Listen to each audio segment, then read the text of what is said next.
Ռուբեն Վարդանյանը հեռախոսազրույց է ունեցել ավագ որդու Դավիթ Վարդանյանի հետ եւ խնդրել է 3 ուղերձ փոխանցել։ Առաջինը՝ Արցախը եղել է, կա եւ կլինի։ Հավատա ինքդ քեզ, որպես Աստծո մի մասի, բարության եւ լույսի։ Եվ երրորդը՝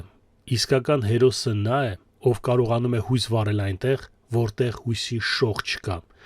Նա, ով դառնում է հենարան ուրիշների համար, երբ նրանք կորցրել են հավատը։ Գիտեք, ինչ եմ մտածում, Ռուբեն Վարդանյանը, եթե լիներ Հայաստանում, ինքն էլ բանտում կլիներ։ Հա, ժողովուրդ ջան, տարբերություն հիմա չկա։ Ադրբեջանում ես, Հայաստանում ես, եթե պրոտիվ այս սիստեմի ինչ-որ մի բան ես ասում, վсё, դու գնում ես արդեն բանտ։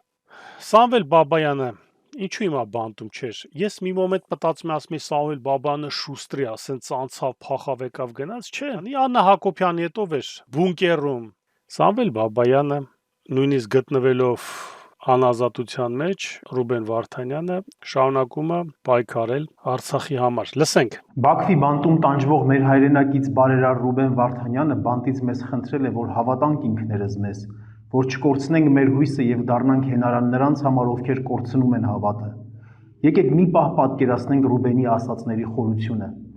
Մարդը, ում սպառնում է ցմահ ազատազրկում թշնամական բանտում,